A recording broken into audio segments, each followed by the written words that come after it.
The request is simple, direct, and becoming more common. I need a DNA test.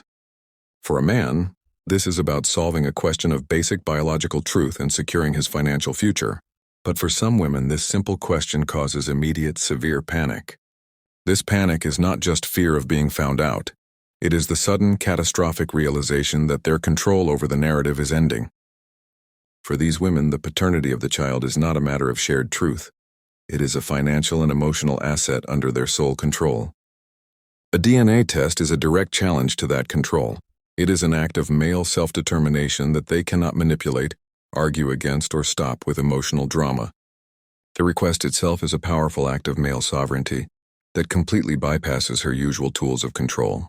The reason for the intense panic is straightforward. The test holds the power to expose a massive lie. This lie usually covers two things. First, the truth about the child's father, which protects her claim to the current man's resources. Second, the lie about her loyalty and faithfulness in the relationship, which protects her reputation and social standing. The DNA test is a cold, scientific judge that doesn't care about tears or excuses.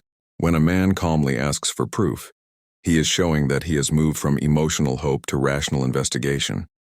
He is using logic to secure his future, and logic is the one thing manipulation cannot defeat. The panic is the knowledge that the time for lying and gaslighting is over. The moment the swabs are taken, the truth is coming, and that truth will destroy the false financial and relational structure she built. The panic is directly tied to the immediate and total financial collapse that the wrong result would cause. For a woman who has already decided the child will be financially supported by the man she is with, a negative paternity test instantly destroys her plan. The man's income, assets, and future legal obligations vanish in a moment. She faces the sudden, harsh reality of having to financially support the child entirely on her own, or having to pursue the biological father, who is often a less desirable or less stable option. The second wave of panic is the social collapse. Paternity fraud is one of the most severe betrayals in a relationship. When the test is negative, it exposes her as a liar, a betrayer, and potentially a fraudster. This shame is often impossible to recover from. She loses respect from her family, his family, and her social circle. The test does not just prove paternity, it proves her character or lack of it.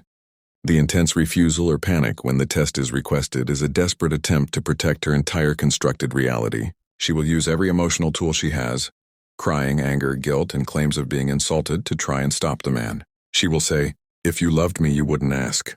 But the man who asks has already understood that love cannot replace truth.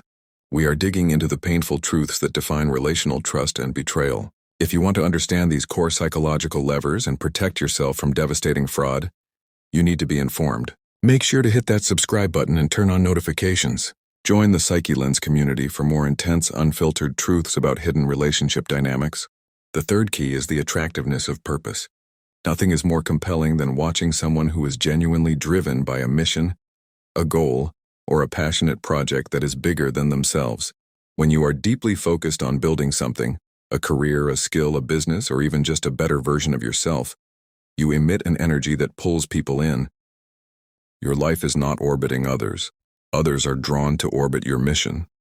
Most people waste their energy chasing external approval or superficial fun.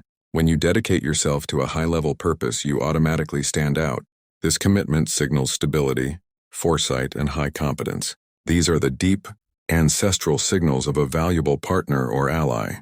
This dedicated focus creates unintentional scarcity. When you are working on your purpose, you are naturally less available for social drama, pointless scrolling, or low-value interactions. This lack of availability makes the time you do give to others feel valuable and meaningful.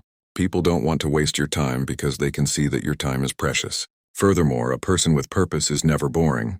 They are constantly learning, building, and moving forward. This dynamic energy is infectious. People want to be around those who are creating forward momentum in their lives because it suggests that some of that momentum will rub off on them. Stop chasing people and instead start chasing your purpose. People will turn around and start chasing you. The final and perhaps most difficult psychological trait to master is emotional neutrality. This does not mean being cold. It means mastering your emotional display so that you are not easily readable or reactive. When your emotions are always fully visible, when you are easily excited by good news and easily crushed by bad news, you give away all your power. People always try to control those they can easily predict. Attraction comes from a slight, compelling mystery. When you react with calm, measured responses to both extreme praise and harsh criticism, you achieve emotional leverage. You become an unknown quantity that others cannot easily define or manipulate. This uncertainty, this subtle mystery, is deeply attractive.